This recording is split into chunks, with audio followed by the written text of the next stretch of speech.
world.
For the extraordinary. Something big is happening on your screen. Introducing VOP TV. Now streaming on SLTV channel 264. From breaking news to captivating conversations, news analysis, giving you all sides to the story. We bring in-depth discussions on the issues that matter, from politics to sports, entertainment, and lifestyle. VOP TV on SLTV channel 264. Join us as we redefine what television means to you. Voice of the People Television, VOP TV. Now you have more than a voice.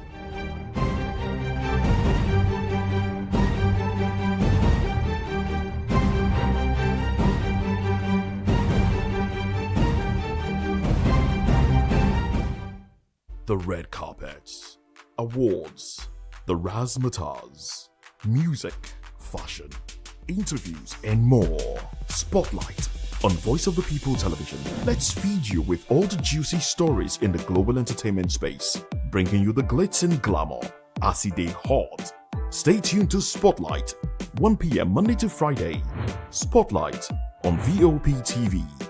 Entertainment like never before.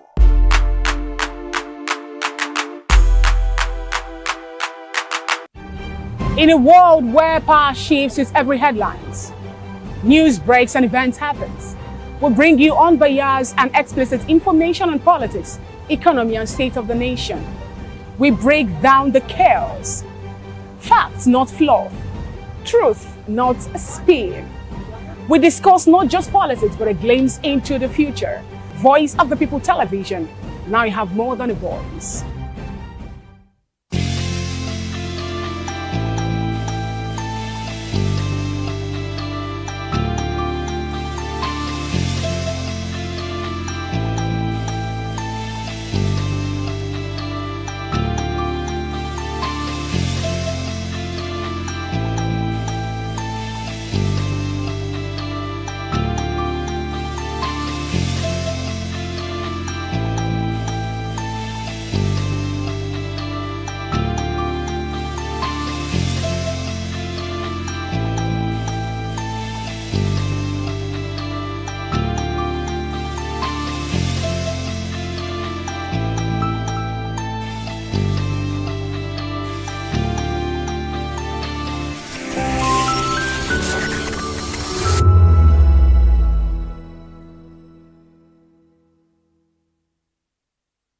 From the views on the streets, we go to bed empty hunger, to the blaring horns of a hustling city, the loudest voices of the common man got a medium to be heard. This particular administration, they were coming unprepared. It's not a bad thing to renovate the president's lodge. Through top-notch programming, unbiased reportage of news, sports, business, entertainment, and cultural documentaries, Voice of the People 90.3 FM became a symbol for 21st century media. And now, a new baby is born. Voice of the People Television, VOP TV. Youthful, full of vigor and penchant for excellence in the continent's media space. Exposing the wrongs, applauding the rights, Dissecting the news without fear or favor. Through factual and accurate stories and contents. Corruption kills three things that makes a society. Representing the interests of the people and giving them a voice. Voice of the People TV is here to stay towards building a fair society. VOP TV, Voice of the People Television. Truly a voice for the people. We encourage you to click on the like button and subscribe to our YouTube channel. We are Voice of the People TV. Also follow us on all our social media platforms. We are at VOP TV Live. Visit our website www.vop.ng for fresh and trending news. Also watch us live on SLTV channel 264. VOP TV, Voice of the People Television. 2564 is coming up on Barney 9, right? The 2564 Atlantic Tower. What happens in the hush behind hangar doors? Who signs the papers that gamble with lives? Which truths were grounded before they even ever had wings?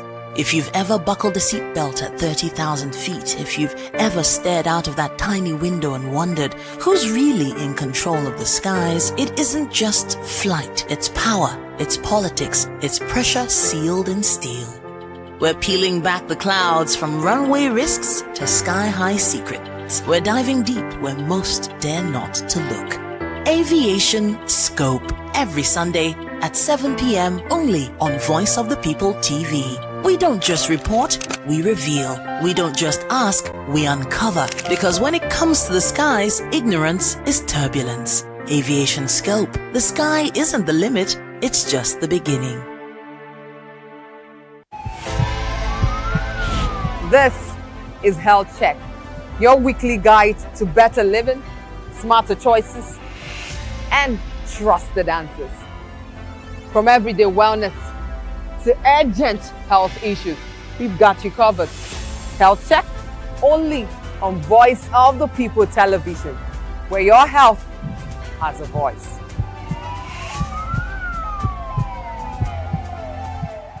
Join us on People's Voice, where we amplify the voice of those that matters the most.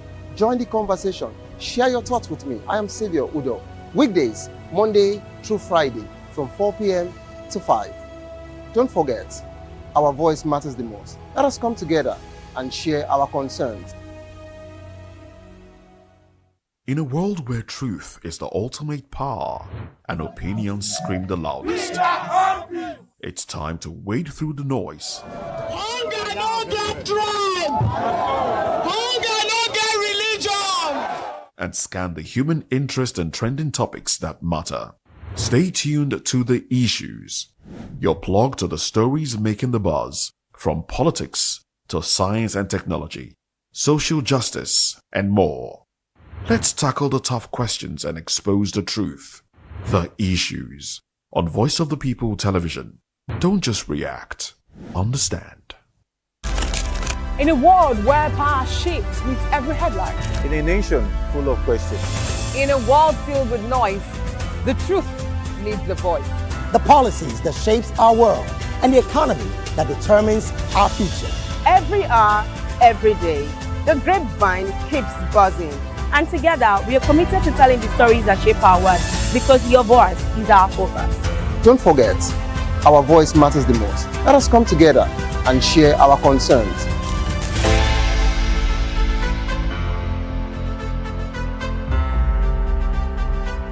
Welcome to the locker room, the home of football talk that matters. I am Jerry Ampelhon. Join us every weekday, Monday to Friday at 5 p.m. Nigerian time, as we share the hot takes and hot debates in the exciting world of football. And joining me are the usual suspects, Ikechukwu and Mayowa, as we break down all the hot takes and everything that's happening in the football. Don't just watch football, live it with us. Catch us on the locker room and Voice of the People Television at 5 p.m. Nigerian time. And like I always say, if not 20 minutes off, please discuss. And it's Hakim Ziyech who puts the Atlas. Yes, obviously everybody knows the game is beautiful, and that's why I love sports. My name is Kizzy K. You're welcome to my republic. But remember, there can never be a transfer without a window. Just like there can never be a deep thinking without a Pep Guardiola in football. You can't say tennis without talking about Djokovic. So why not give me attention on the show so I can run your race on the TV like Lewis Hamilton Formula 1 star.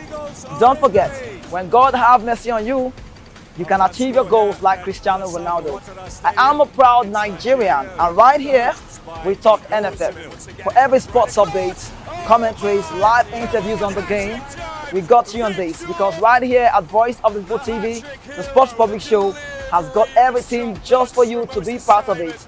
I love the beautiful game, and that's why KZK loves sports.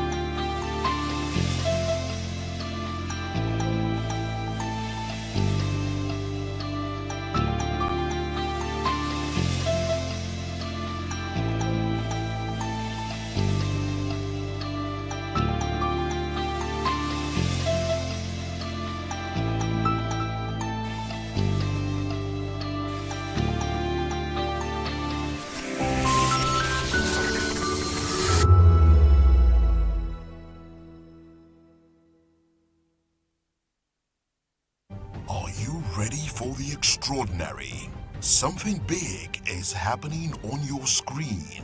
Introducing VOP TV. Now streaming on SLTV channel 264. From breaking news to captivating conversations, news analysis, giving you all sides to the story. We break in-depth discussions on the issues that matter, from politics to sports, entertainment, and lifestyle. VOP TV on SLTV channel 264. Join us as we redefine what television means to you. Voice of the People Television, VOP TV. Now you have more than a voice.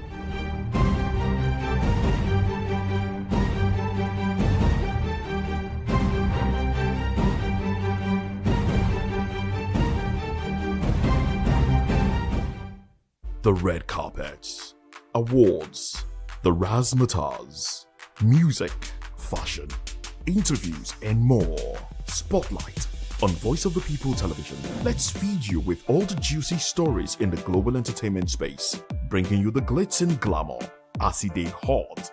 Stay tuned to Spotlight, 1 p.m. Monday to Friday. Spotlight on VOP TV. Entertainment like never before.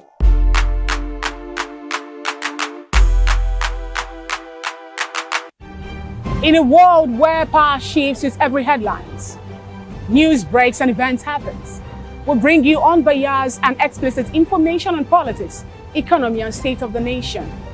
We break down the chaos. Facts, not fluff. Truth, not a spin. We discuss not just politics, but a glimpse into the future. Voice of the People Television. Now you have more than a voice.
Hello there and welcome on board. Yes, it is actually a wet Saturday morning in the city out of Lagos, which I don't know where you're actually watching us from, but it rained heavily, overnight, and this morning We have a very serious cold weather here, and I believe your day is actually starting up well. Welcome to another episode of The Morning Buzz on Voice of People Television, and I am Xavier Udo. And of course, I'm not doing this alone. I'm doing this with my cohort, my sidekick. Jesus Christ. I never knew it become so important. Very good morning to you, Xavier, and thank you also for introducing me in that regard.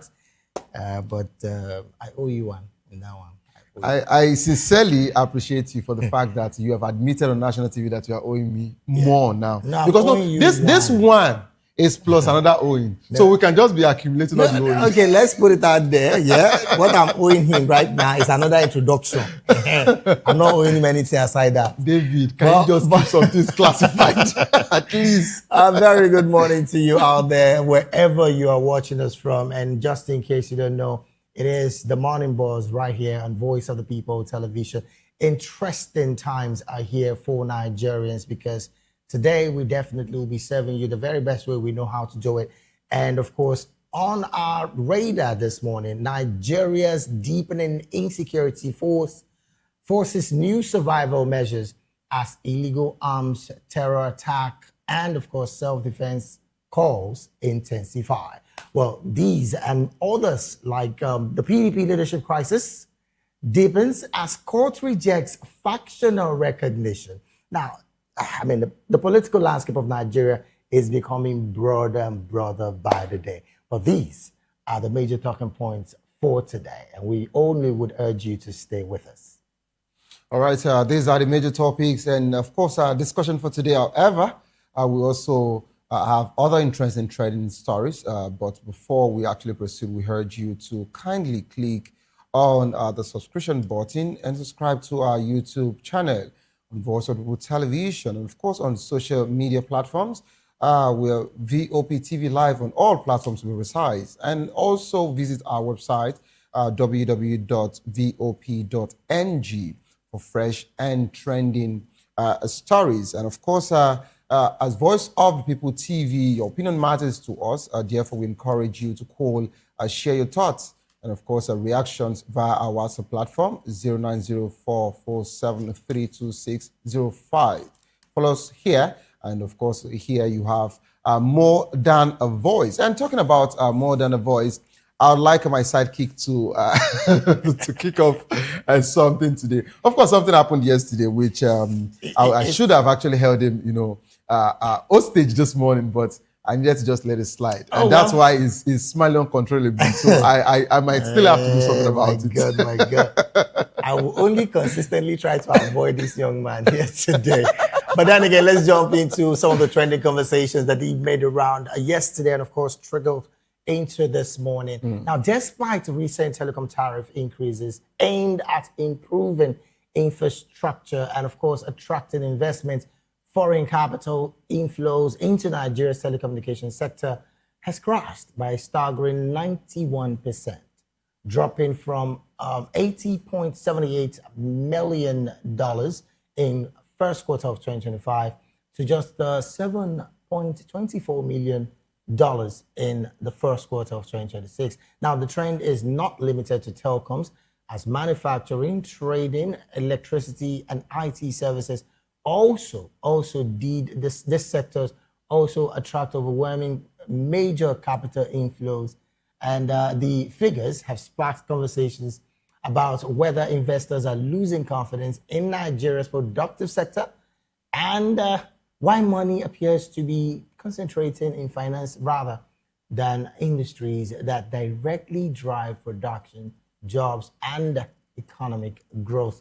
Well, sometimes when you hear this kind of conversation, you kind of wonder how, these things, truly have its effect. Now, in January 2025, there was a major 50% increase by the NCC, that's the Nigerian Communications Commission, on addressing rising costs from Naira devaluation, inflation, forex shortages, and infrastructural needs. Well, operators like MTN, Airtel, and the like sort of, to 100%. Regulators also did cap it. But the projection, in all of this, included unlocking a $150 million plus in additional investment, expanding 4G coverage. Now, in all of this, the broader reform, first subsidy removal, forex unification, tax reforms, and infrastructural push like roads, power, digital economy, all of these were aimed to improve the business environment, clear, of course, forex liabilities, and boost reserves. The total capital importation rose sharply in Q1 of 2026, to $10.37 billion. That's about 84% sharp increase. Now, let's talk about the positive on the part of the economic impact. MTN, Airtel did have, a major profit surge, aside revenue diversification and some GDP contributions from the telecom company. However, negative for consumers because higher costs and inflation clearly did creep in all of this, and productive investment signals. So persistent issues like security, vandalism, forex liability, all of these things has a way of, shrinking down the purchasing power of the ordinary Nigerians. But one thing that comes to mind is with the telecom FDI crashing 91% to a 4-year low, despite the massive tariff hike that, this squeeze ordinary Nigerians' data and, of course, core cost and record inflation. How can we now explain that investors are fleeing productive sectors while banks hover up to 70%? Now, maybe in the course of the conversation, we would possibly be putting up, strong international companies that did leave the country from 2024 up to date. Now, these are, concerning issues. We cannot overemphasize the fact that inflation did eat up the purchasing power of the people. So, telecom communications right now having a major crash of this level simply means that some things need to be done. I don't know what, and I don't know how. If the federal government will possibly, get into this, but I doubt if they would, because these are private sectors and they would really not want to jump into this at all. And I'm talking about the federal government. But on the part of the people, can there be more like a reform on the part of the communication sector? This is another question begging to answer, because when your calls and your data zap up, as easy as you have maybe 10 gigabytes in 1 week, and before 2 days it's gone, you'll be asking yourself, what did I do with 10 gigabytes? Now, this alone has crippled down your purchasing power, and you might not even want to do data again. So the moment, and of course, these data are not cheap. Let's put it out there. They are not cheap. It might be cheap for my brother here, but they are not cheap. But again, some measures need to be put in place to help Nigerians, because that is the core mandate here, to help Nigerians be able to communicate when it comes to calls, usage of data, and all of that in the mix of all of this. So this is my position this morning. Government needs to a certain level also come in as a result of urgency to help Nigerians do better. All right, David, thank you so much. I love the fact that you gave a comprehensive, breakdown and a proper synopsis to this whole conversation. But I actually want to comment from that of the government's portal. Okay. Investors don't lack money. They lack trust in our government. Now, when you keep increasing several kinds of tariffs, when you keep creating different policies in the name of you are either giving reforms or you're taking another route, as regards to you generating, cash flow from investors, you have to put so many things in place for that. And that again, sorry to cut Yeah. you, that again clearly means that that's not an enabling environment for the investor. That's where I'm going to. So you don't. Let's use ourselves for example, right? We've moved from the old studio to the new studio, right? The idea is for us to keep getting a good and a proper environment to broadcast, right, to the people, right? So you can't tell me that if the conditions are not okay here, that you would actually find it this seamless to do your job. Right. Why do you go to a country to invest when you are always incurring deficit? Huge question. And that's the reason why you would always see that for all of the foreign investors that came into the country, they don't give us the services they give to their country or to some other clients. Oh yes, I can attest to that. Let's pick it up from that of the cable network. I don't want to give anybody a cheap advert, right? I saw you going there, really. I saw you. Okay. No, I took my time to wait for you to finish up. Now, do you know that we have what we call a PAYGO in their country and other clients? And guess what? A particular French giant has bought about 70% shares of that particular, cable network as we speak. But in their country and in some of the Eastern Africa continents, in some of the Eastern African countries, they still do PAYGO, meaning the way you and I are here, if our families are not home and they turn off that particular decoder, subscription stops to read. Exactly. Until we own it, just like our prepaid. So why did it not work in Nigeria? You know why? The tariffs, the tariffs, the tax, everything they were giving. And It's when very astronomical. when our government called them to order that, Nigerians are complaining about the surge as regards to subscription, they replied our government that you are not also giving us a soft landing. The things we paid for here. I'm going to reply you. The things we paid for here, you understand? All of the tariffs we are paying for here is quite high compared to other clients. That's by the way. Now, our government actually traveled for different bilateral agreements and different investors, as it was said, quote and unquote, meetings. How many investors have actually visited Nigeria afterwards? Now, David, let's call a spade a spade. The reason why the likes of our service providers can actually squeeze our neck, strangle our datas, you understand, is because they are not also getting a soft landing. They are not getting it. And that's the reason why, see, this is actually working, in a circle. The ripple effect is going and what's the circle? They come, they pay your government, but they are not really seeing enough because so much is not in place. Is it power you want to talk about? We had a national grid again collapse into coma yesterday at about 11 a.m. Yes, in Nigeria. You can go and verify. On the other hand, NEC is also clearly saying that they would be compensating Band A customers because of which band are we talking about? Outage. Now, that's specific. David, that's even the specific line. I think Band A customers from joining. It's just. David, I think we're not ready to go into that particular fray of talking about compensation. Now, for our service providers, just like you mentioned, you clearly stated it. How do you explain 10 gig in 2 days? And guess what? My 15 gig finishes in 1 day. In 1 day. Is it not enough?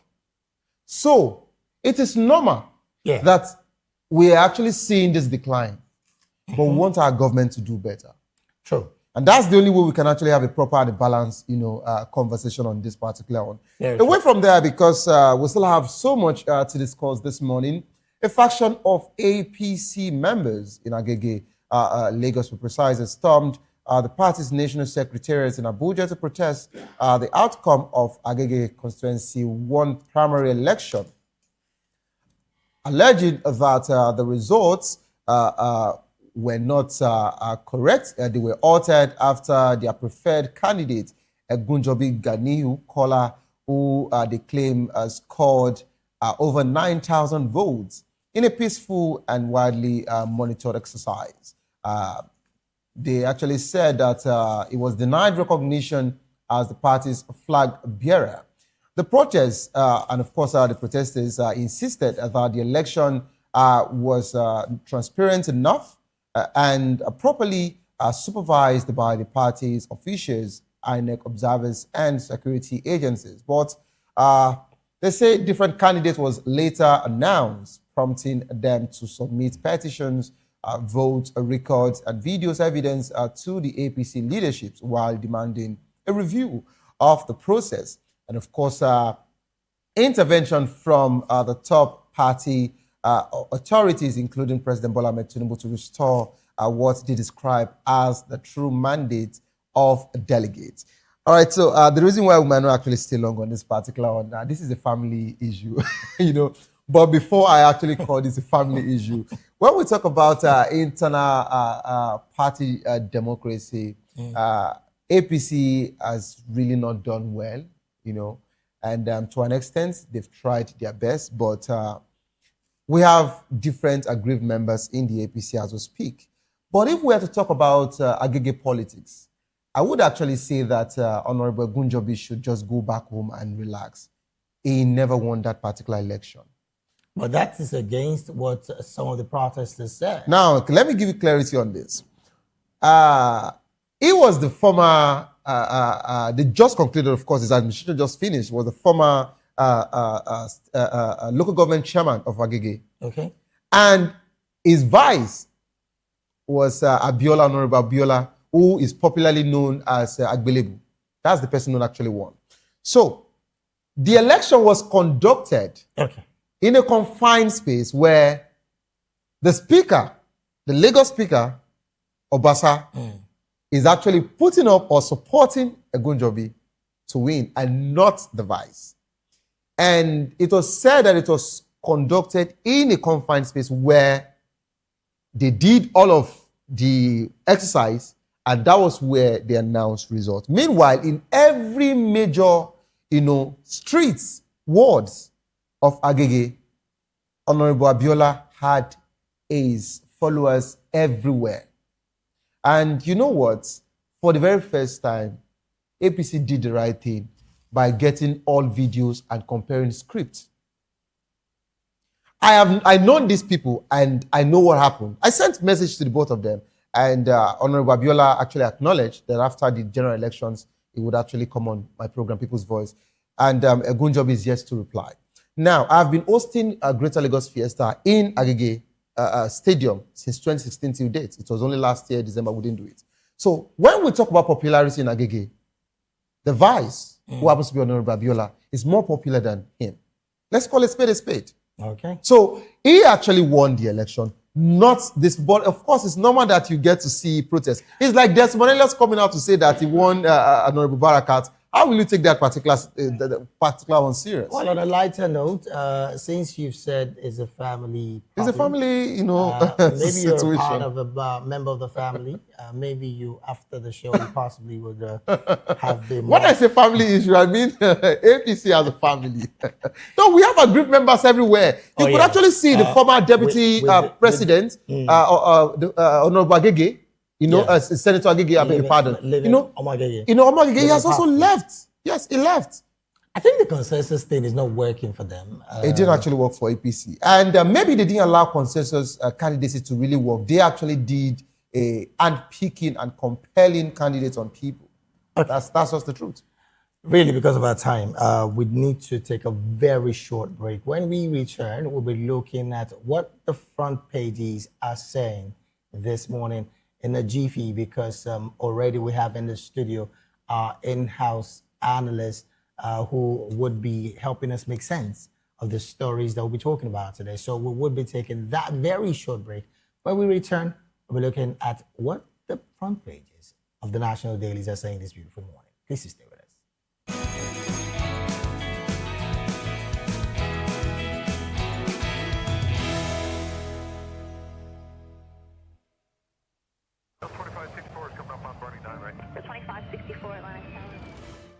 happens in the hush behind hangar doors? Who signs the papers that gamble with lives? Which truths were grounded before they even ever had wings?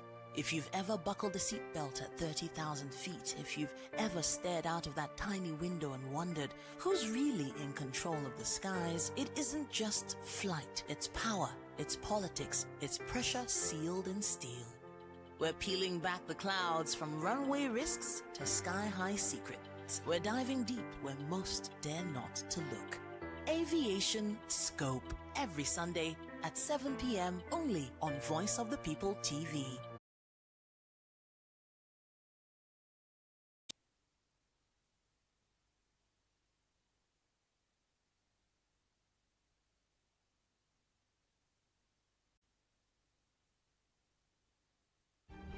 In a world where power shifts its every headlines, news breaks and events happens, we bring you unbiased and explicit information on politics, economy and state of the nation.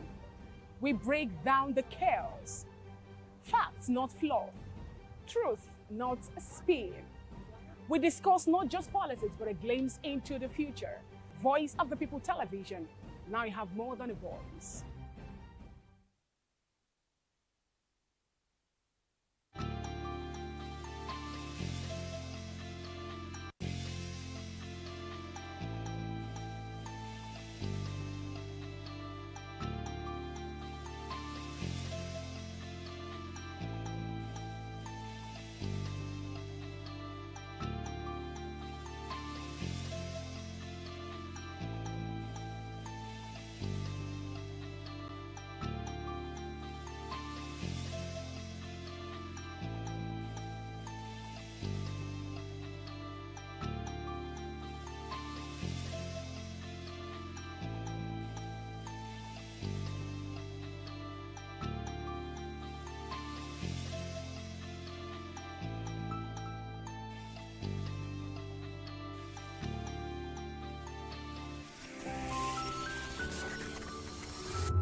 From the views on the street We go to bed empty hunger.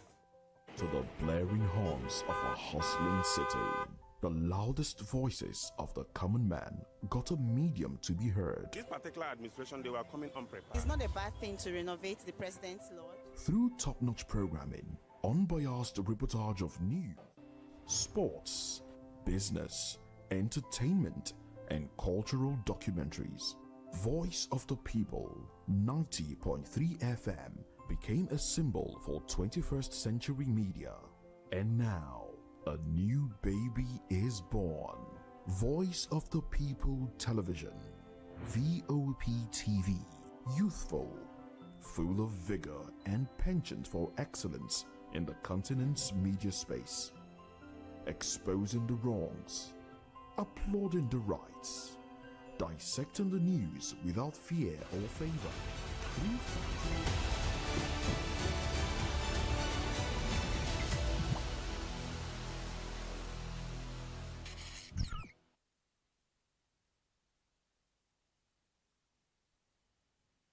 All right, I'm glad to have you back. It is still the Morning Buzz right here on Voice of the People Television. Now let's jump right into looking at what the front pages are saying. I'm going to be kicking it off with the Saturday Independence, where the banner headline here reads, Abuja Hotel.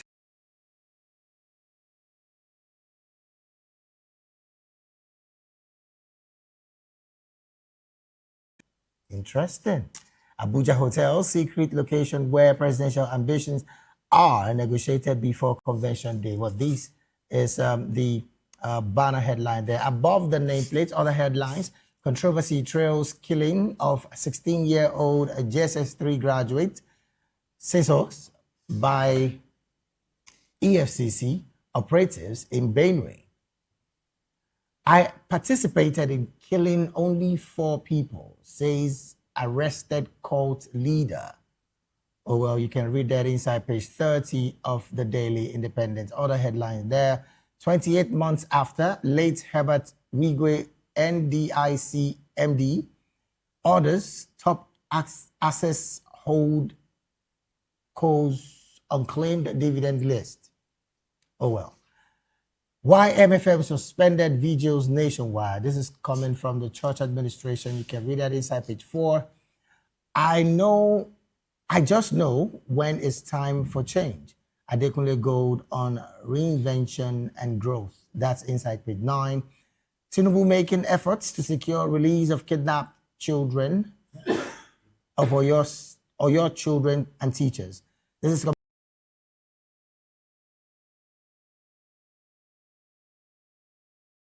Adeboye's ultimatum to service chiefs. That's inside page 6 of the Saturday Independent. And that's all in that front page. All right, we're moving it up to Saturday Tribune. And the banner headline that says Makinde cracks down on insecurity bans 9th Okada operation. This is on page 4. Writers of that particular story says the security agencies to impound unregistered vehicles, motorcycles. Police dismiss false reports on Orile adoption investigation. And of course, above the nipply there we have I'll be great. Orile teaches a last lesson on the blackboard. And of course, beneath there we have Peter B. Lament rising school adoption, asks youth to reclaim Nigeria. That's on page 13. I participated in killing only 4 people, arrested court leader. Judges absent stalls judgment in suits seeking the registration of ADC, a court party, and others. And of course, FCT police arrest suspected kidnappers seen in viral videos. Atiku blasts Tinubu First Lady over political gatherings while abducted pupils. Teachers remain in captivity. All right, then from there on, let's move straight to the Saturday Punch. And of course, that might just be the only and final paper before we bring in our analyst. The banner headline there reads, Oyo abduction, Muslims rejects terrorist demand for Sharia law. Subrider there, you don't represent us, group tells abductors. Schools shut in 33 local government areas. How FG can deal with insurgents demands. How FG can deal with insurgents demands. This is according to analysts. Well, that is the subrider of that particular headline. By the nameplates there are some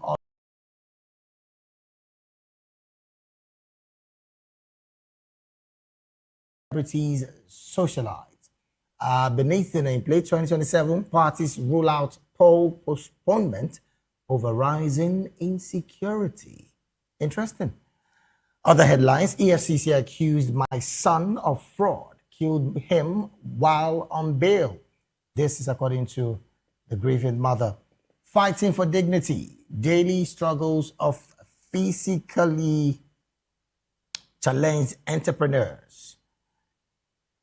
Other headlines, Senate to fast-track state police amid terror attacks. Justice can't restore my leg I lost to terrorists or attack survivors. And then the bottom straight there, which of course is the final headline there. Boko Haram overruns Borno military base, beheads soldiers and vigilantes.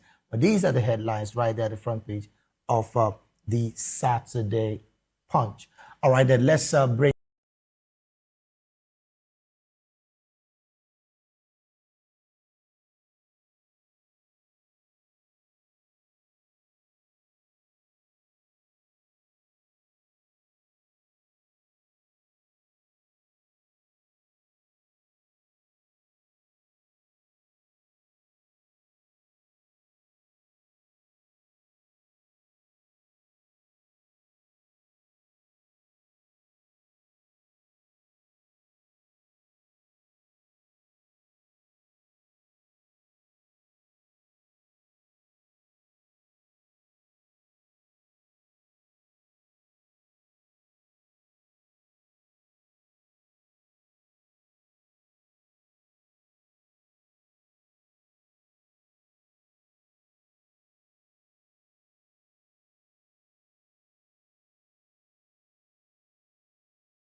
All right, then. Glad to have you back. It's still the Morning Buzz right here on Voice of the People Television. I told you it was going to be a very short break. So, yes, let's get into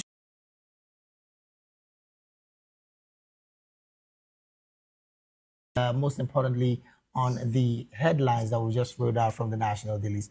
Again, very good morning to you, Dr. Peter Anas again. Thank you for joining the conversation this morning. Thank you for having me. All right, then, which of these topics would, of course, the headlines would you want to react to as well? I want to talk about Bode George admonition to Adeboye. One, I was shocked when he said that Enoch Adeboye, that service chiefs should be given 3 months to curb insecurity or resign.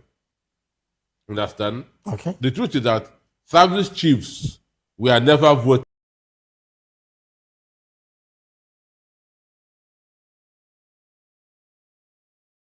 Orders to service chiefs. Excuse me. We did not vote for service chiefs. We vote for the president of the country. And the section 14, subsection 2 of the Nigeria Constitution says that the primary purpose of the president is the security and welfare of the people. He never said that of the service chiefs. So what Adeboye showed is a high hypocrisy. What he showed is a very high hypocrisy. One, I'm not a religious person, and that's and I keep on thanking myself for getting out of that what I call a shithole. Understand? I was showing somebody yesterday a thread that Redeemed Church made in 2010. It was tagged kid. Listen, understand? So in 2010, Redeemed Church wanted to embark on 1 million march over the kidnapping that was under Jonathan's administration. But in Tinubu's administration, nobody hears them anymore. That's hypocrisy. Understand? That is not religion. The Bible that we read, that was not what Elijah, Jeremiah, Micah, and other prophets did in the Bible. When things are going bad, they want the king. Understand? Okay. But the so-called GOs have become as political as members of the APC and PDP. Because it is your brother that is there. Doctor. You become deaf and Doctor. dumb. I would like to get clarity on something. Whenever anything happens in other climes, I don't think the country, or the citizen of that nation gets to call the religious leaders in those countries, except from Nigeria. Whenever anything happens in the US, Doctor, please, I'm coming, please. I'd like to hold your thoughts. Whenever anything happens in the US, for example, the likes of Kenneth Hagin are not mentioned. The past T.L. Osborne, Dr. T.D. Jakes, so many of them are not mentioned. Instead, they call on the president, Donald Trump. So why is it that whenever anything happens in Nigeria, it is very easy for you people to throw shades at religious leaders? And that's that question. Under Jonathan, they were throwing shades at him. Under Jonathan, they were throwing shades. So assuming that they were not throwing shades at him, I wouldn't have. Doctor, regardless, any religious leader can speak as a citizen as well, and on behalf of Nigerians. And they've been doing this for the longest that we can remember. So for why people pinpointing religious leaders? Where is he? Kumuyi, where is he? You should be asking of your president, not asking for religious leader, Doctor. Because they were insulting Jonathan, threatening 1 million march and so on and so forth. Whenever a religious leader comes out to why talk, did they threaten to go on the million man march under Jonathan and cannot do the same thing now that the country has become worse? Doctor, David, you want to say something? In fairness, some of these general overseers have been talking, and we've seen some other march by some general overseers, and that shouldn't be. I'm surprised that doctor did not even mention that of PFN coming out to march. Excuse me. You didn't say anything as regards to that, doctor. Excuse me. Assuming that they have remained silent under Jonathan, I would not have talked about them now. Doctor, but there was a march. There was a march by the Christian Association of Nigeria. There was a march by PFN. Don't single them out. But they are a body. But the judge was talking of Adeboye. Because he actually mentioned it. I'm reacting to. All right then. But the judge was talking of... because of time, really. Let's also get the view of our virtual guest, Barrister Ezeliche. A very good morning to you, sir. And thank you for joining the conversation. We're still going to talk insecurity holistically in about a couple of minutes from now. But which of these headlines that we reeled out would you want to react to, Barrister?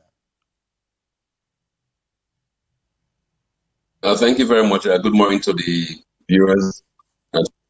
The reality is this: the three papers you reviewed, they showcase the centrality of security in the well-managed state. All of them had banner headlines on the insecurity situation.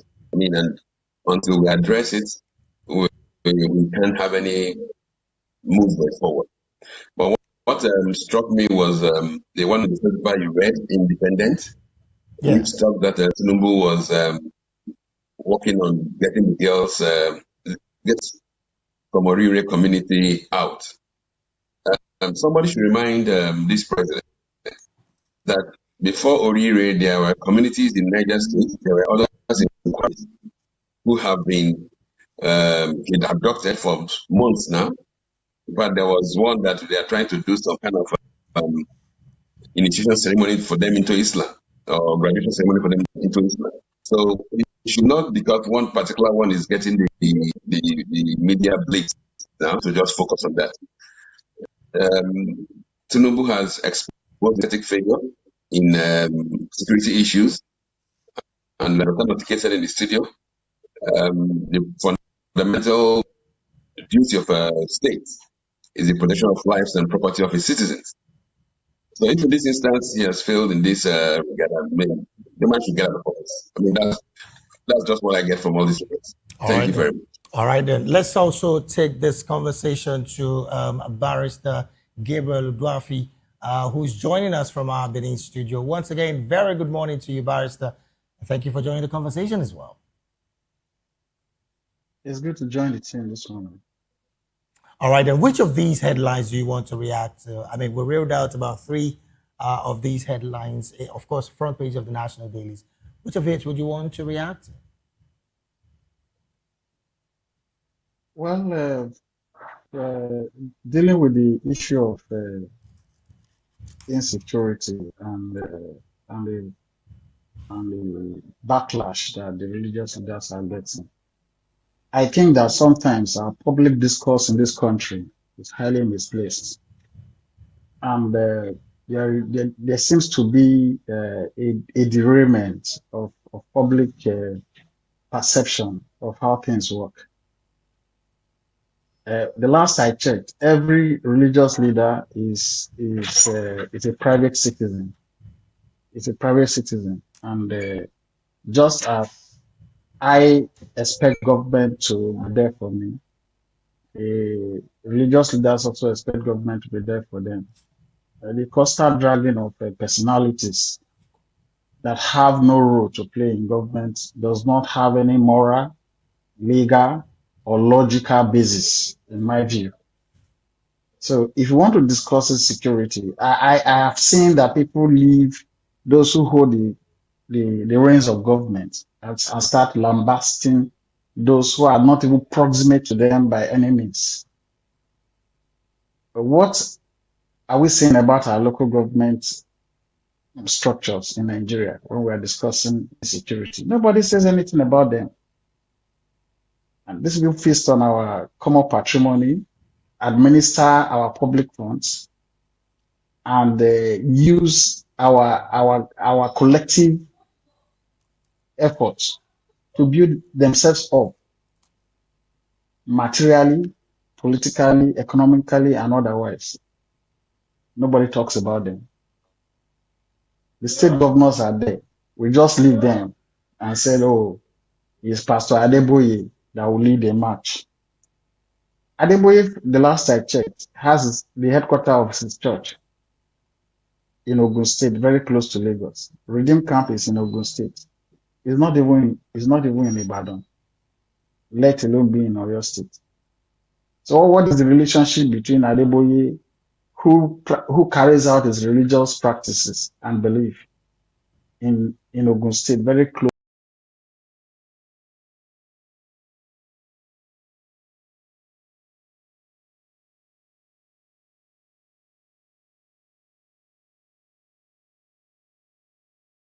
For your clarity. Excuse me, I want to react.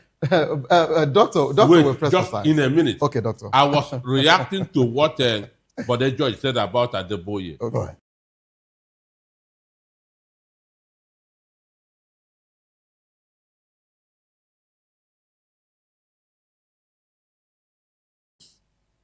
That message shouldn't be for the service chiefs. It should be for Boname Tinubu.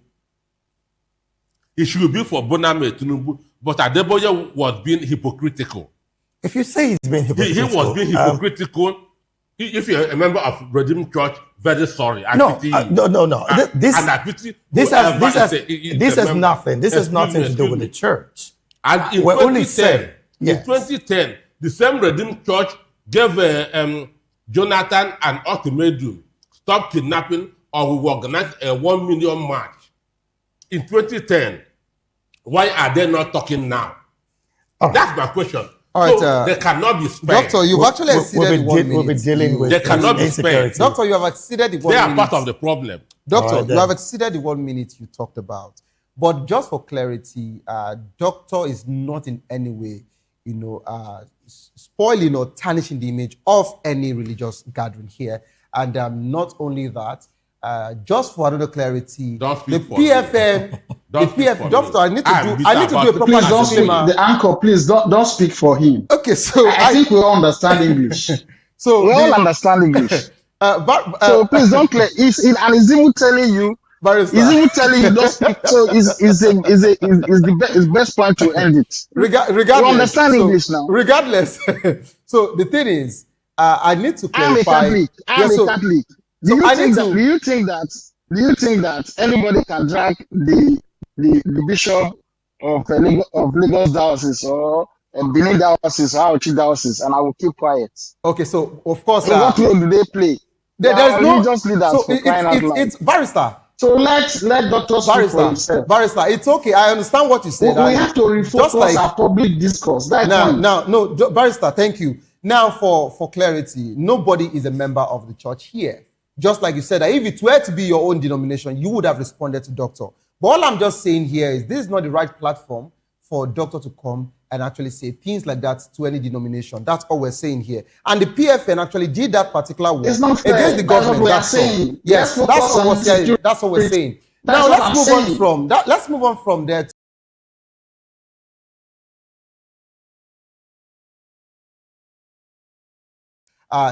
Forces the country, of course, the citizens are into a new survival measures as illegal arms, terror attacks, and self-defense calls intensifies. All right, I'll be talking about this particular one and dissecting it and more other conversation. Would like you to do well to stay with us as we go on a quick break. As soon as we return, we'll be taking the conversation here.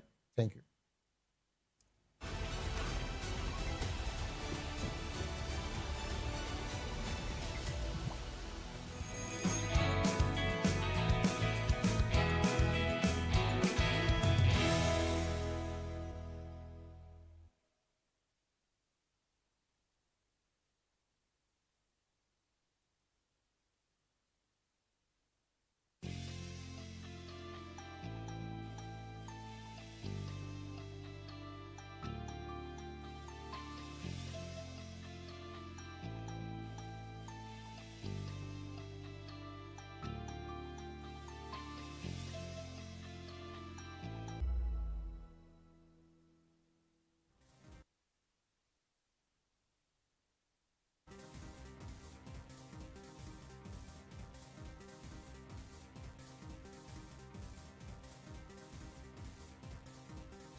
Welcome back to the program. It is still Morning Boss on A Voice of the Television. Of course, I would love the fact that we actually started on a good note and we're about to dive into it.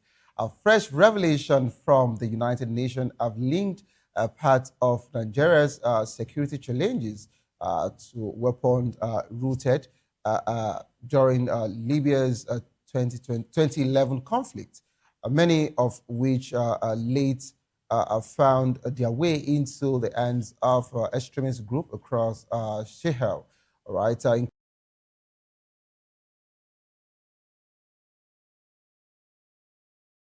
Felt as terrorism, banditry, kidnapping, and organized crime continue to threaten lives and communities.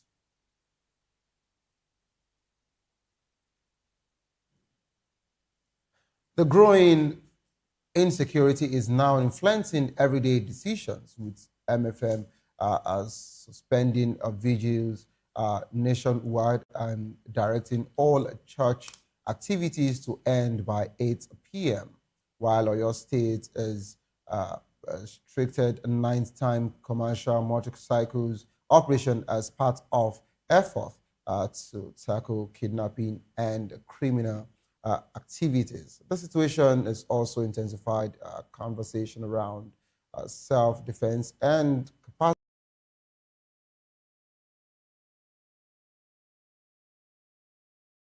Encouraged communities to acquire legal means of protection against bandits, citing overwhelming pressure on security agencies.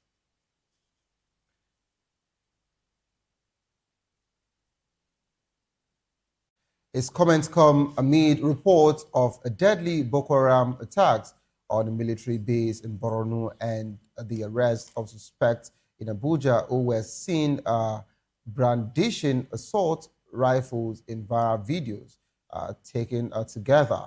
Those developments paint a troubling picture of a nation where this particular insecurity is not only a security concern, but a social reality increasingly shaping religious practices, government policies, community behavior, and of course, daily life. We still have joining us in the studio Dr. Peter Nosike, who is a philosopher and erudite commentator on power politics. Doctor, you're welcome back to the program. And of course, joining us virtually, we have Barrister Izeluche, Esquire, who's an attorney at law and public and political affairs analyst. Thank you for joining us virtually, Barrister Izeluche. And of course, we have Barrister Gabriel joining us from Benin, Barrister Gabriel Oduafi. Thank you for being part of the program. Let me pick it up from you, Barrister Izeluche. Talking about this particular position at which the nation has found itself. The UN now directly links Libya's 2011 looted weapons to Nigerian current insecurity after about 14 years. Why are we still feeling the impact so heavily? Where did our containment strategy fail?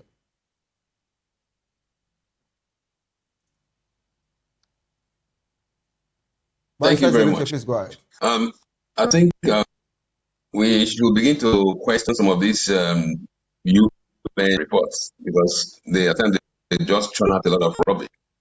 Why do I say that? The Libyan crisis, Gaddafi was removed around 2011, about more than 14 years.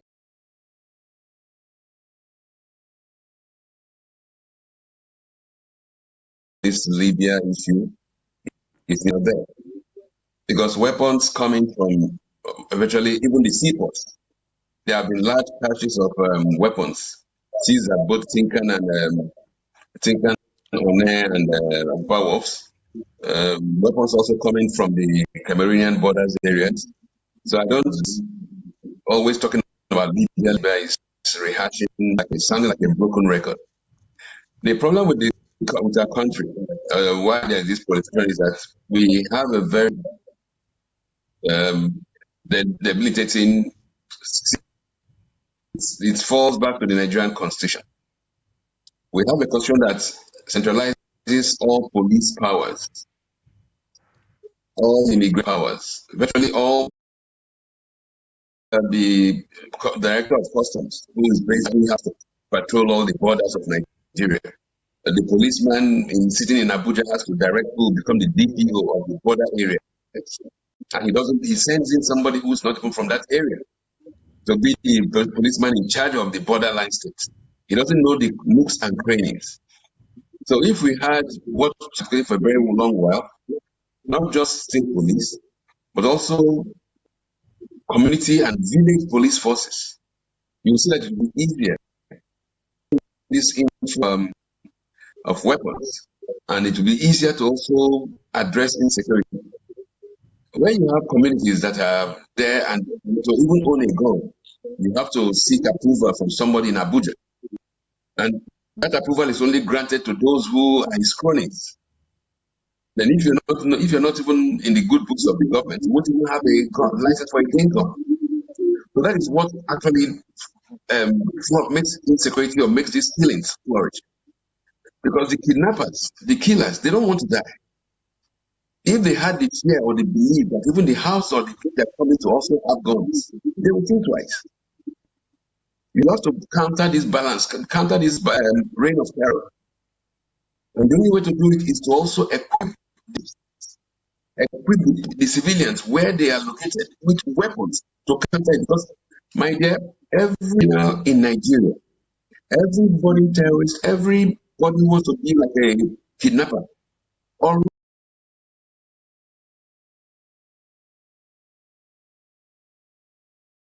are the innocents, are the ordinary, and that is why you can see these rascals coming to these villages and parade because they don't know who have guns. And anybody in Nigeria now who you see who is speaking up against allowing people to carry guns or carry arms is because that person is already being protected by the police or the military. So they think they are safer where they are, but they don't know that they also have usage. An example is this piece of power in Oyo State. I'm sure wherever he is, he has soldiers and policemen around him. Unfortunately for him, his siblings does not have that same protection. That is why the kidnappers actually went for one of these.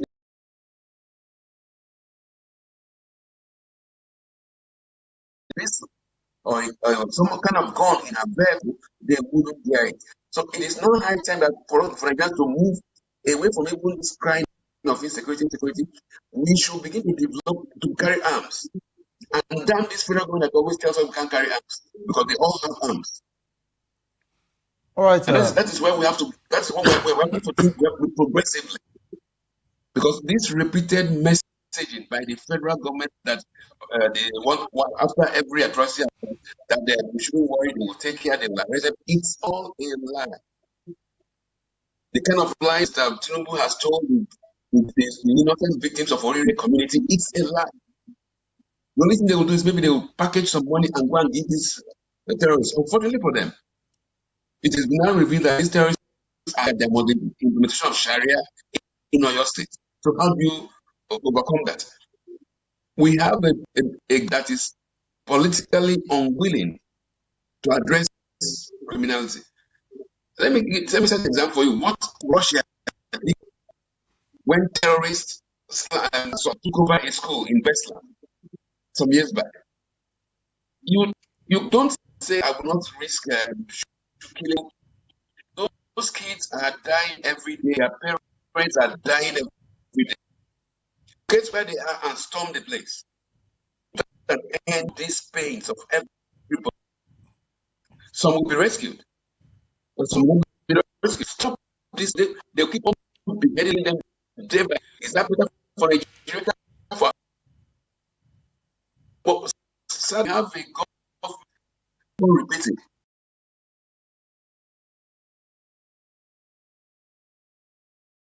You come into office, they are the product of this government, according to Nugu Ripado.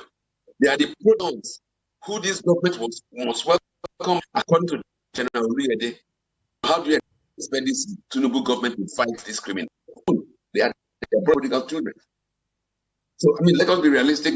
Nigerians should be proactive, arm yourself. Arm yourself and don't allow yourself to be kidnapped. End there. And if you are taken away, you will most likely die, and your family will also be dying of death. So when these criminals know that the Nigerians will end it all there, they will think twice about kidnapping. All right, thank you so much. Take on this. It's getting ridiculous. Thank you very much. All right, thank you so much, Barrister Ezeluche, for that response. All right. Yeah. Yes, I'm with you. We're talking about terrorism, banditry, kidnapping, and of course, organized crime. Are these separate problems, or the same network are being fueled by this Sahel arms pipeline? Well, I think that dealing with this issue of insecurity, we cannot approach it from a single perspective.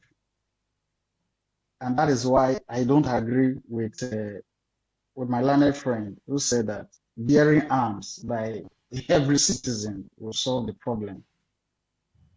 At least a lot of us have had the opportunity to study what operates in other countries. In Europe, they are not allowed to bear arms, but they have peace. In US, there is the right to bear arms. Every day, those arms are being largely misused. So a section of the US is calling for gun control. So in Canada, for instance, people are not allowed to bear arms because every society knows that if everybody is allowed to bear arms, then it makes the society a war stage. But we must look at this arms proliferation from different perspectives. There was a time in this country that the only time you encounter arms is when you run into armed robbers on the highway. But things started degenerating when cultism started growing in our public institutions, in institutions of learning. Some of us happened to be in the university during that period. Life in the university was hell. Students that were cultists that had access to arms beyond the borders of the university, and started terrorizing people. Then came the 2003 elections, where politicians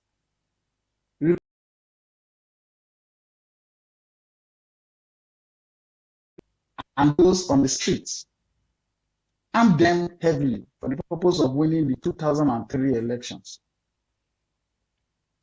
After the elections, those arms were not mopped up. So there was also the development of the radical Islamic group in the north, where you have open borders. Their campaign against Western education that then led to the killing of their leader got them further radicalized and now started seeking international cooperation of other terrorist groups. Don't also forget the fact that in the Middle East, there is a high rate of armed conflicts going on before Gaddafi was then eliminated. Then the borders of Africa were blown open. Recently also, there is also the withdrawal of the French troops from the Sahel group, because the Sahel countries said they no longer want French military presence in the Sahel. And so the French military authorities gave way. Then these Sahel countries are now seeking the assistance of Russia-based armed group, like the Wagner group, for protection. And it's not helping at all. So a lot of factors have contributed to the proliferation of arms in our society. And I agree with the report The Gaddafi elimination is not only the factor responsible. We also have local factors that are responsible because we tended to take full advantage of young men who missed their way in terms of development and resulted to armed struggle in our society. All right. So we have to deal with it multidimensionally. What we can say, what I can agree with my learned friend is that, look, there is no way government, in my view, that's my suggestion. That's my suggestion. There is no way we can allow everybody to bear arms. The states must be prepared to have their own defined security operatives and forces that will be armed for the protection of the people. Even if you say everybody should carry arms. No. Oh dear. Well, I think we lost the barrister Duafi in that conversation. But let's bring it back to the studio. Doctor, whilst we, try to holistically look at the situation bedeviling us as a nation, particularly in the part of insecurity, some have said that the Ruga plan, I know you're fully aware of that, of 2019 by the Jonathan administration, would have, to a very large extent, done a lot of good when it comes to the porous borders that we're talking about today, when it comes to movement of these headers who in turn have become what is popularly called bandits and all of this. How much of that plan do you think would have, if implemented well, because at the time there was also, a backlash of that particular plan, which again was moved to, becoming the National Livestock Transformation Plan. From your perspective, holistically looking at the situations that has made this insecurity gain more ground, would have the Ruga plan, if implemented well, reduced it to a barest minimum as we speak? Well, thank you, but I want to go back a bit. That's what Barrister Udofia was saying. Okay. Iceland is a country that everybody carries arms. And it is one of the most peaceful countries in the world. Iceland. Understand? But we're not going to compare the political landscape of Iceland with Nigeria. No, they said he was talking about countries shouldn't do this, shouldn't do that.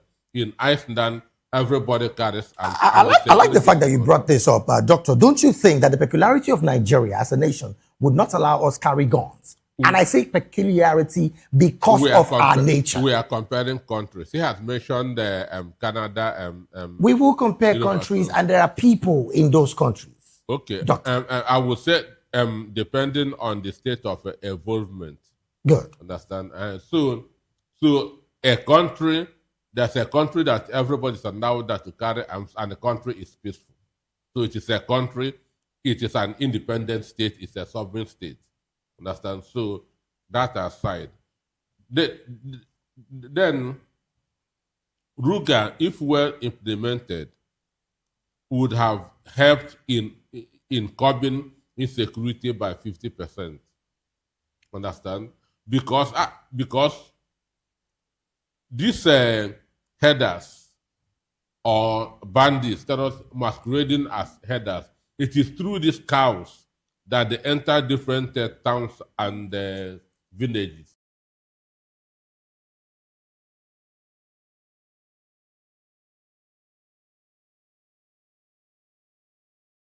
Buhari's administration, not Jonathan. So it will have helped. And I have been calling for the disarming of these headers. Understand? And when these headers are disarmed, insecurity will reduce by 50%. A non-state actor has no power to carry assault rifle. Understand? Cattle is a private business.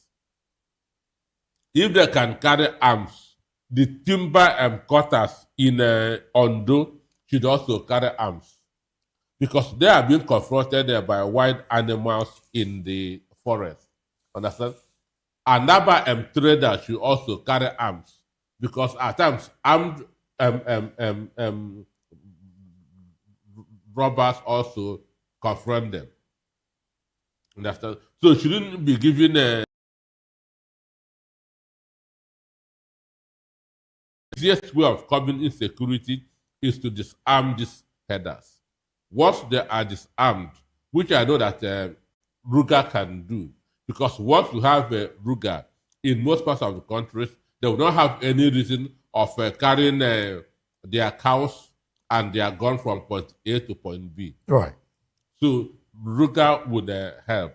Understand? Okay. That's if the enlightenment is properly done.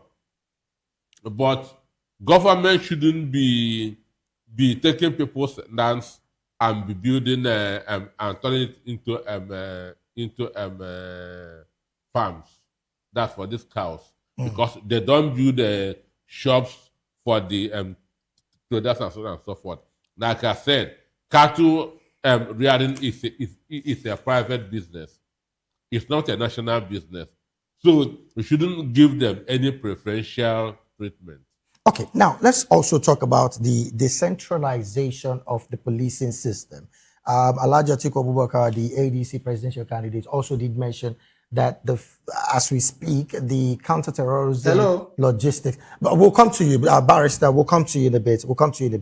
Now, looking at the decentralization of the policing system in Nigeria, how much of an impact would that also have when it comes to policing, proper policing, when, of course, we're talking about citizenry and the security situation in Nigeria?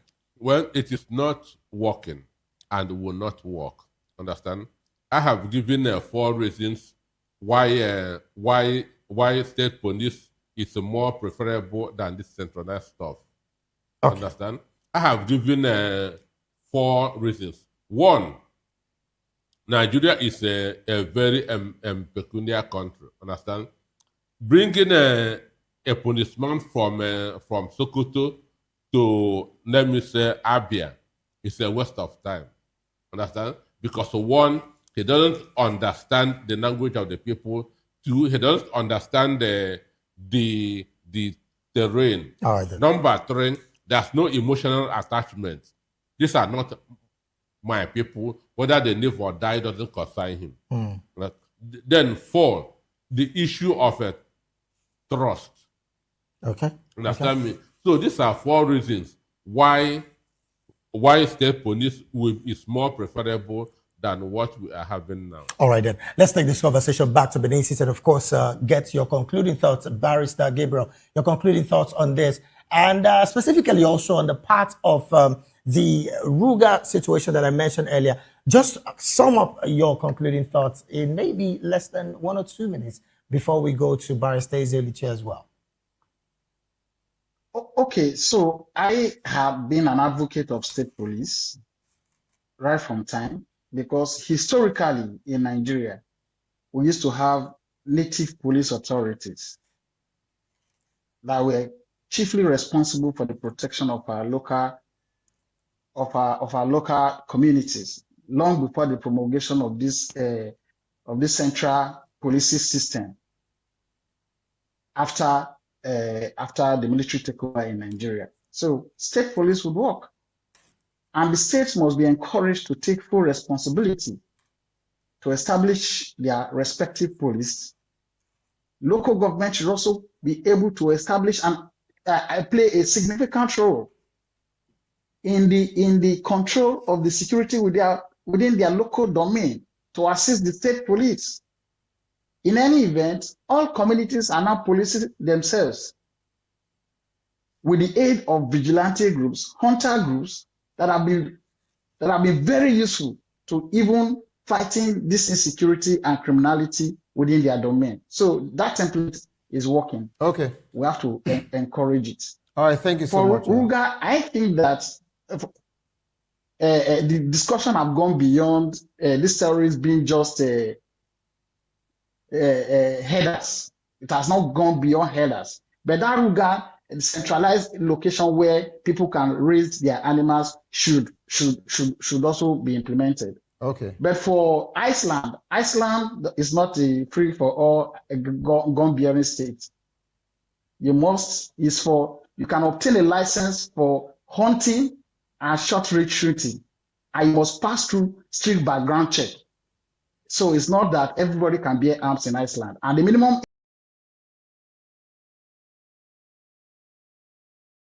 after you pass the background check and medical checks. Thank you so much for giving clarity on that. Let's move to Barrister Zeluche. Hello, Barrister. Okay, yes, I want to correct one impression. I never said everybody should bear arms. But then, of course, because in every society you have lunatics, you have those who are incapacitated. But every person, adult who is willing to bear arms and pass it through the test set by government should be allowed to bear arms, because all criminal elements in Nigeria now have arms. And then with regards to the extending this whole debate, that talking about Ruga and all that stuff, look, the reality is this. Every society, there are armed robbers happening in the society, even in America, Iceland, wherever, there are armed robbers and criminals. But in Nigeria, we have this equation where the state is in bed with terrorists.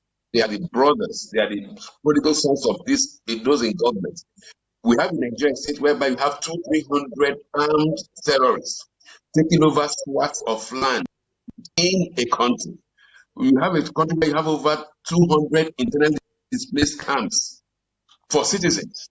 There is no other country in the world you have that kind of nonsense taking place. That is why comparing what is going on in Nigeria with any other country is not.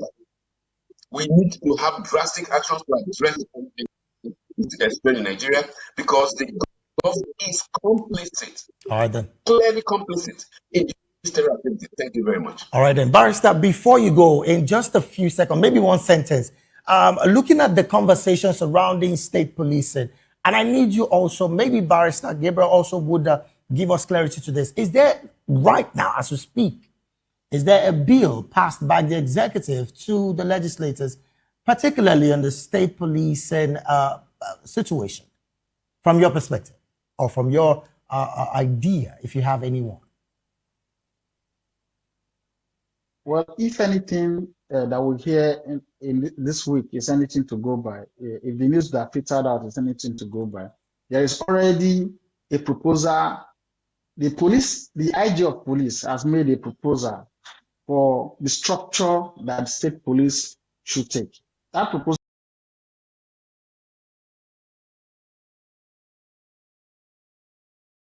what the police has done. And the chief of staff to the president about a couple of days back said that the constitutional framework to be sent to the National Assembly for the amendment of the Constitution for the effective implementation of state police, it will soon be ready. And that members of the National Assembly as also part of that technical team that the federal government has set up. So we hope that within the next few months, there should be an executive bill before the National Assembly towards that. And don't also forget the fact that about a couple of months back, all the states were required by the federal government to send memoranda to the federal government as to how they want the state police to take shape in their respective states. A lot of states have done that. In fact, the last watch we had is that all the 37 states except one, all the 36 states except one have submitted their respective memoranda. All right, then. Thank you so very much. To the federal government. Thank you so very much, Barrister, for that particular clarity. Let's move to the next conversation because of our time. PDP's leadership crisis deepens as court rejects factional recognition. Now, the Court of Appeal has dealt a fresh blow clearly to the PDP faction linked to the FCT Minister Nyesom Wike by overturning a federal high court's decision that recognized a caretaker committee. And led by Abdul Rahman Mohammed and Senator Samuel Anyanwu.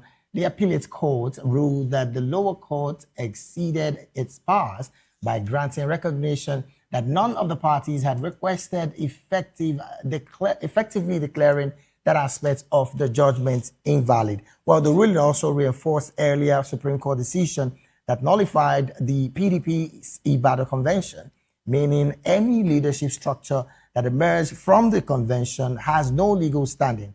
Beyond the courtroom, the judgment highlights the deepening power struggle within Nigeria's main opposition party, raising concerns about whether internal divisions and endless legal battles are weakening the PDP's ability to function as a credible alternative ahead of the future political contest. Now, let me come to Barrister Ezeluche. No, I'm going to come to you, Barrister Ezeluche. Let me come back to the studio. Now, Doctor, I know for a fact that your position with the PDP is still standing.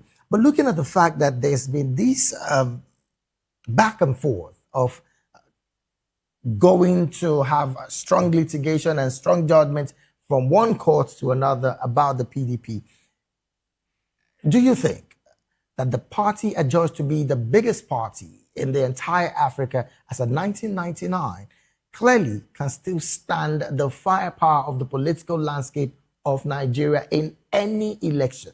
I say this loosely, any election in Nigeria. Well, for me, I have said it before, over and over, that PDP is a broken down vehicle that will not be repaired until after 2027 presidential.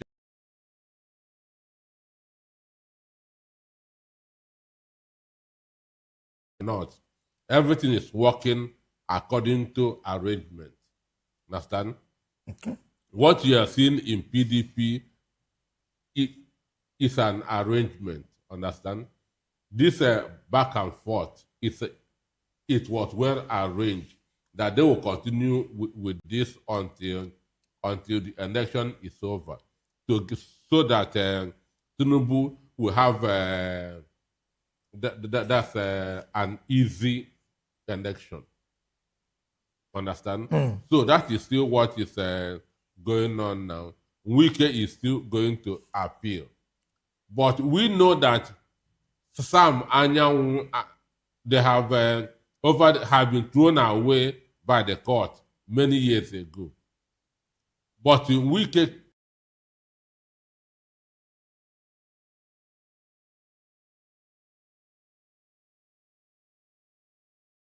Tinubu to have a free, that's an easy win in 2027.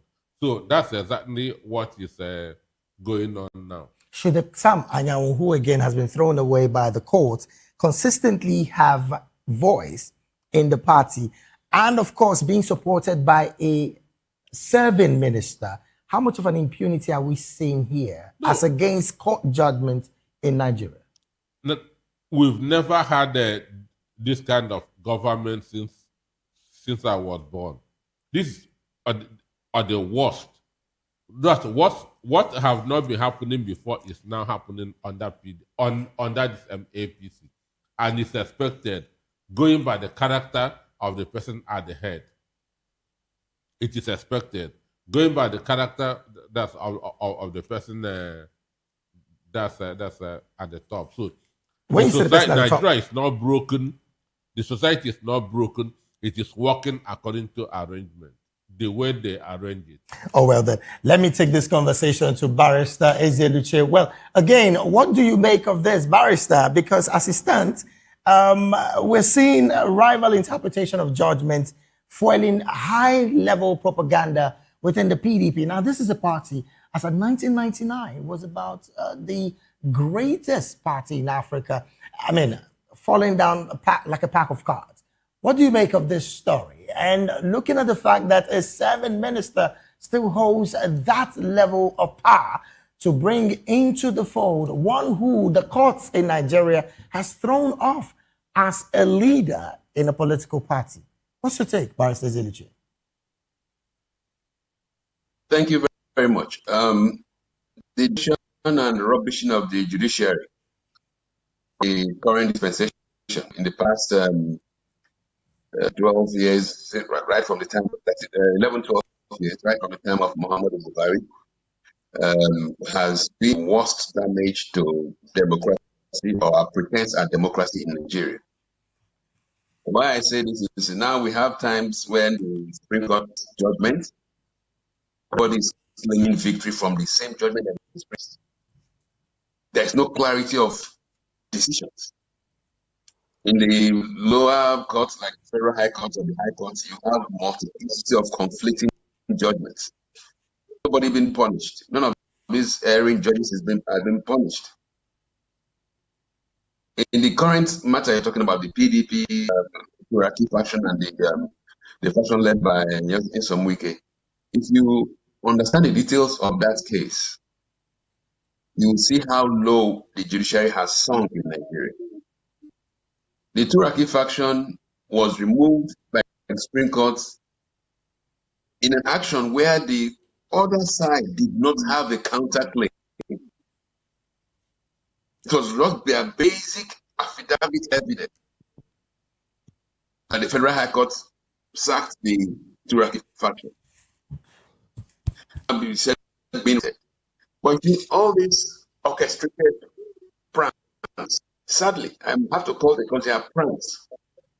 Those judicial officers are allowing themselves to be used. Will not all go well for this country and does not speak well of the president, who's supposed to be a Democrat. He claims to be a democracy. Because this has, when the judiciary is no longer the last hope of the masses, anarchy has been enthroned. Basically, anarchy has been enthroned because people don't have hope in the judiciary. They do what they can do, and then if they can't do it, they give up. They give up because they don't even bother about the judiciary if you don't have the funds to pay for. Discusses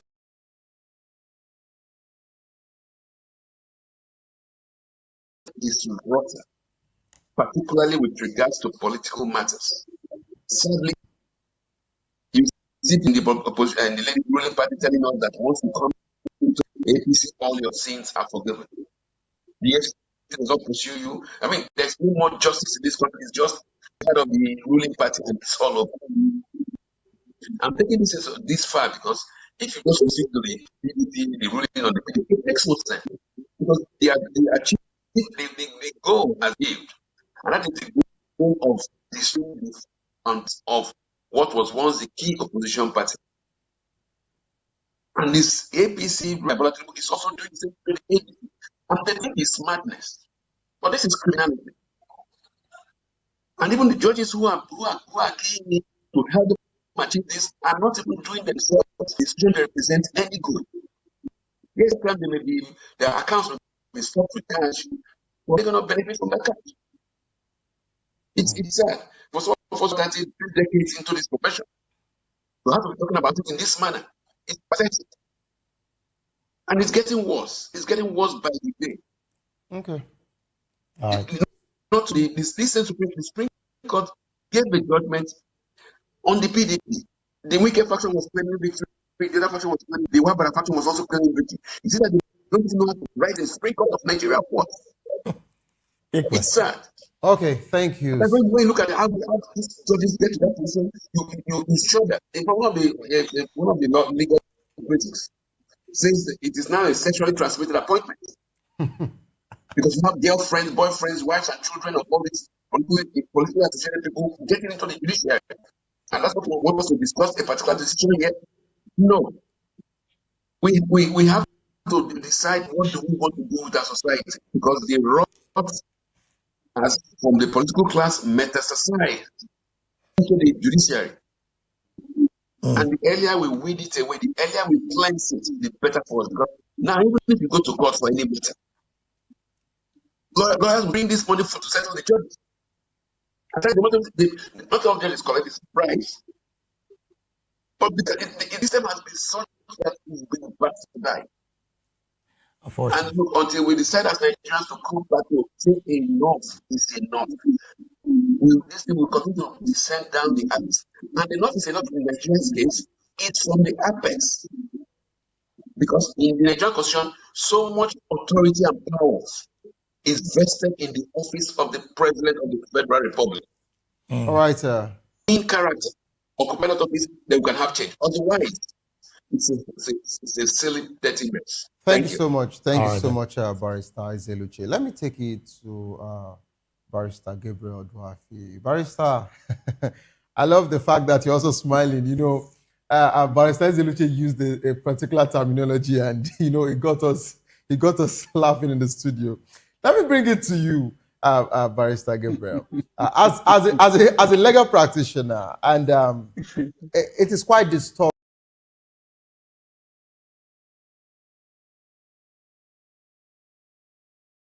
We actually thought at some point that these matured men, would actually share their swords, but it's not looking that way anymore, with litigations here and there. And the major problem here is that courts are actually, altering themselves. So you go to this court, it's like, barrister, you sue me now. I go to, a court of appeal, or I go to a federal court first, and afterwards I go to appeal the case. And this court will tell me, go ahead and do this. Another court will say, no, you cannot do this. Even when we finally, got to Supreme Court, Turaki, led faction, their convention was nullified. And Wike started parading with his Iron committee again. But afterwards, we are getting, more and more new judgments on a daily basis. I don't even know, is this about, the court being, are we going to see it as an overreach now, as regards to internal party crisis? And with the situation of things, we get to hear that statement. Every election is being won in the courtroom and not at the polls. Is it like Nigerians don't even have a voice anymore? When we look at our political, terrain, should everything be decided in the courts? I'd like you to take this up, please.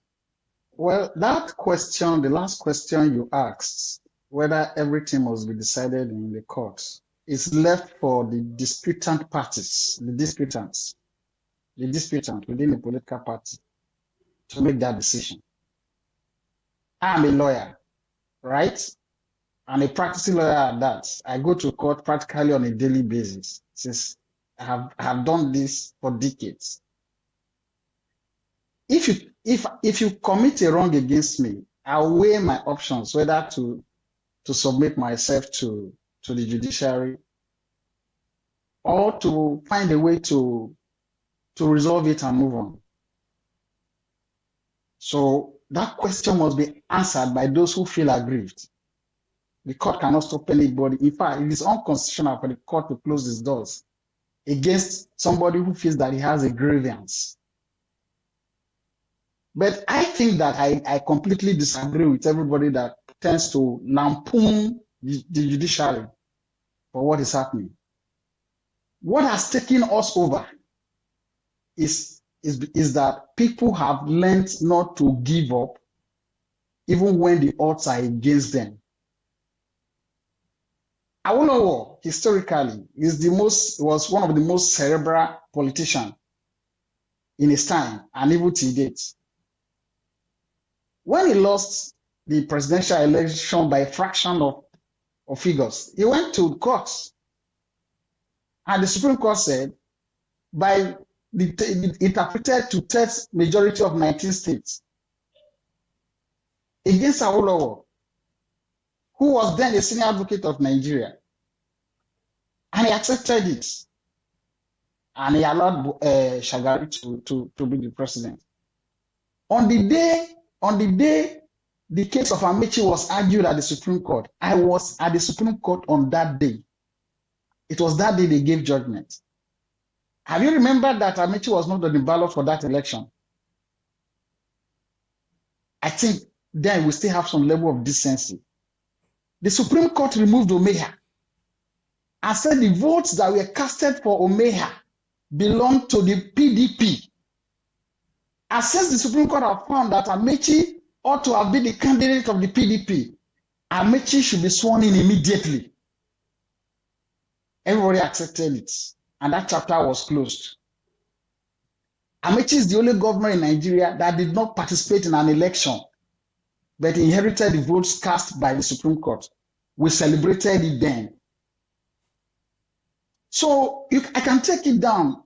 Zamfara State, Bayelsa State, where somebody who won election was told to back off on the eve of swearing in. What political parties must do is that you must have a machinery to calm your members. And if I look at the PDP crisis and these judgments, I have not seen that copy of the Court of Appeal judgment, but of course is that a lot of people are playing mischief, both senior advocates of Nigeria, to mislead their clients to accepting the outcome of a dispute which they know they lost. You cannot lose a case and then say that the court sided with you. It's turning logic upside down. Okay.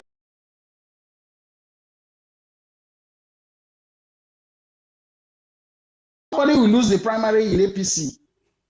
He will go to ADC. He will not have opportunity in ADC. He will go to SDP. From SDP, he will go to NDC. And both old and young generation are involved in this desperation. Are these the characters that will accept the outcome of a judicial pronouncement, even if they go to courts? It is the desperation of the political participants. Okay. And the failure of truth at our individual level that has created this crisis. It's not the judiciary. Okay. I beg to disagree.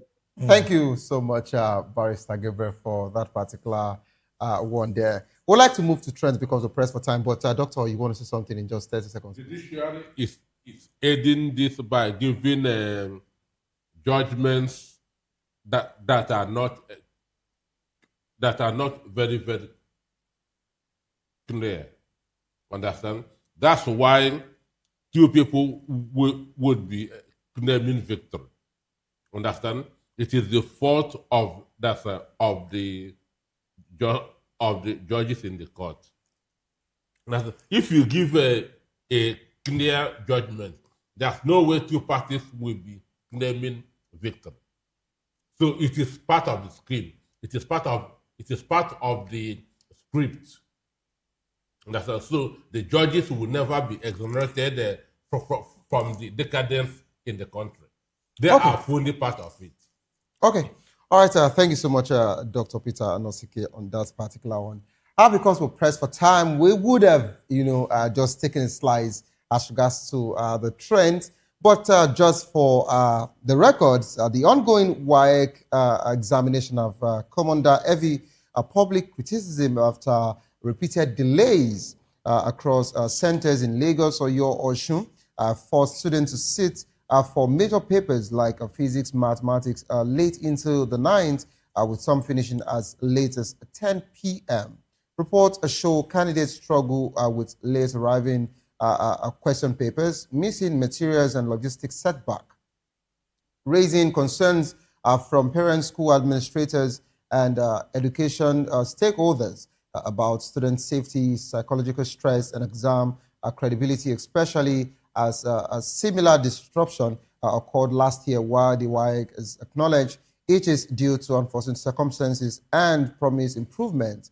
The continued delay are linked by some reports to logistics challenge and even loss of officials in transit have sparked a wide conversation about examination management, security risks, and welfare of students. Right. Conditions. Of course, this is the trend that is making rounds on the dailies and, of course, the social media as we speak. But because we're pressed for time, we wouldn't want to accommodate that again. But this is where we would say thank you so much, Dr. Peter Anosike, for being part of the program. Thank you for joining the program. And I actually love the fact that we started on a very heated note.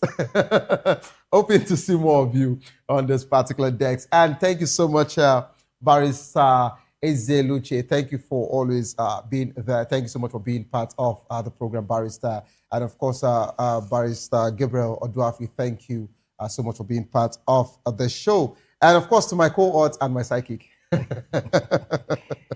Oh, well, we truly are out of time. But painfully, I would have loved to get the view of our analysts. But yes, truly, we're out of time on this WAEC situation because we see very young people stay as deep into the night as 8-10 p.m.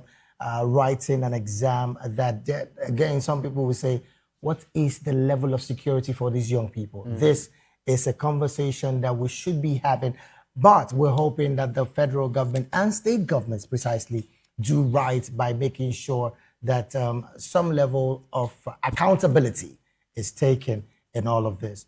But like Xavier did say, this is where we have to draw the curtain. And I want to say, until we'll come your way again, same time next week, I am David Edwin saying, do have a great and amazing weekend ahead.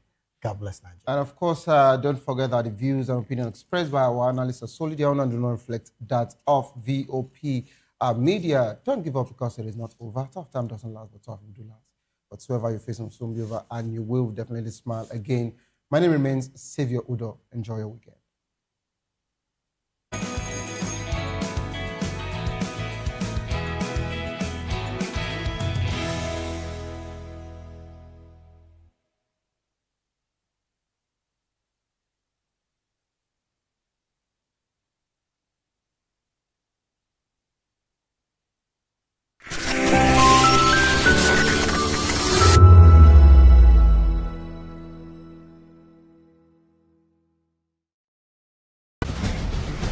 Join us as we drive into the world of politics through insightful interviews with prominent political figures, both serving and former governors, ministers, senators, legislators, party chieftains, activists, and analysts. Get first-hand information into the decision-making processes that affect our daily lives. Highly engaging one-hour program that brings political discourse into focus. I am Chukwuma Okoro. Political Lens, Monday through Friday, 6 to 7 p.m. Join us. Nigerians, your voice matters, and in 2027 it starts with your permanent voters card, your PVC. If you're 18 and above and you're a Nigerian citizen, you have the right to choose who leads your community, your state, and your country. But that right only counts if you have your PVC and your name is on the voter register. Here's what to do. First, check if you're registered. If you're not, or if you've moved, lost your card, or turned 18 since the last election, go to the nearest INEC office or an INEC registration center. Second, it's free. Don't pay anyone for any registration or collection. Third, collect your PVC early. Don't wait until the week before elections. INEC will announce dates. Listen to radio, TV, and follow INEC's official pages. Your PVC is more than plastic. It's your power to hold leaders accountable. It's how you decide on roads, schools, hospitals, and jobs for your community. When you vote, you decide the future of your children. Get registered. Get your PVC. Vote in 2027. For Nigeria to work, you must be a part of it. Your vote, your future, your responsibility. This message is brought